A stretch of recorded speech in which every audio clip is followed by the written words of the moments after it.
What's going on, everyone? Welcome back to Snowstorm Studios. Will, Billy, Snow here. Just want to do a very quick video to update you guys on the news that just came out for the Giants. They finally signed a backup quarterback. So in the last episode, I talked about how I didn't want the Giants to sign Mitchell Trubisky because I thought he'd be too expensive. Well, the Giants listened to me. They obviously watched my episode and then decided that that was probably the right course of action. And they signed the Texans quarterback, Tyrod Taylor. For anyone who does not know, Tyrod Taylor is a journeyman. He's been played with a bunch of teams. Most notably in recent memory is the Bills, the Chargers, and then the Texans. He's coming in, and this is, again, really good news. The thing I said in the Mitchell Trubisky video was we need competition for Daniel Jones. Daniel Jones runs like a linebacker and a running back, gets hurt all the time, and also we're not sure if he's the guy yet. So we need to have someone in place for the possibility of Jones getting hurt or playing awful. Both are possibilities, and we need to have a better contingency plan in place than Mike Glennon and Jake Fromm, State Farm. Both of them are just, they weren't good enough. And when Jones went down last week, I think it was in week 11, we got kind of screwed for the rest of the season, and we had no competent quarterbacks on the team.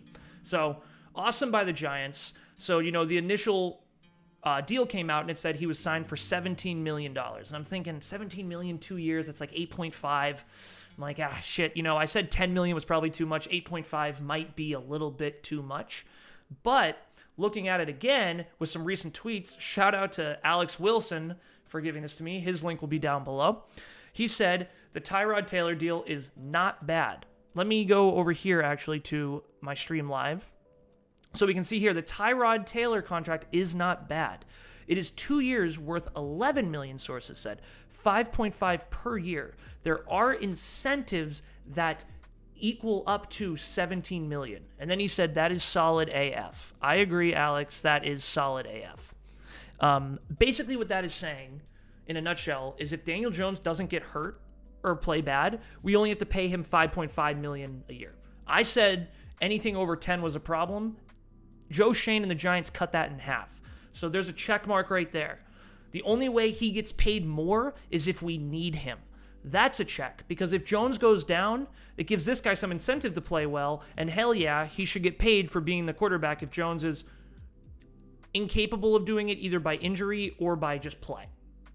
So overall, I'm super excited about this. 5.5 million if he sits on the bench all year as a backup is totally fine. And if he comes in, he can earn more money.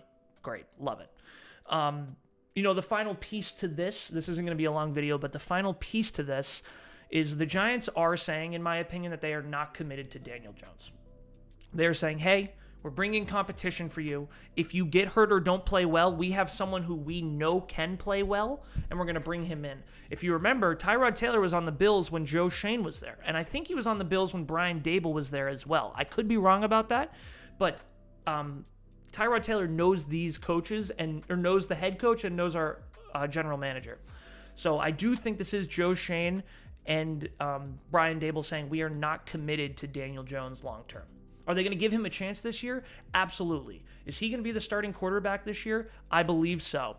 But if he does not play well or get injured, we have a competent backup quarterback on the team on a good deal who can fill in if we need it. So A-plus move bringing in Tyrod Taylor, A-plus move by Joe Schoen in the contract setup, and let's hope Daniel Jones is the guy and we don't have to worry about this, but at least we have backup now. As a final note, I just want to say I did prefer Marcus Mariota, but I do not believe we would have gotten as much. We would have had to pay more with Marcus Mariota as our backup quarterback. So if we bring in Tyrod Taylor and we can save a little bit more and maybe sign one more back-end free agent, totally awesome. Just as another side note too, super happy with the offensive linemen we've been signing. Joe Schoen has been killing this offseason for a guy with no money because thank you, Dave Gettleman. Joe Schoen's been doing a great job. If you guys enjoyed, give me a thumbs up. Give me a comment down below if you're excited about Tyrod Taylor. Let me know if you think he'll play this year. We're going to have 2 podcasts coming out this week, one on Saturday and one on Sunday, so get super excited about that. Thank you guys, and peace out.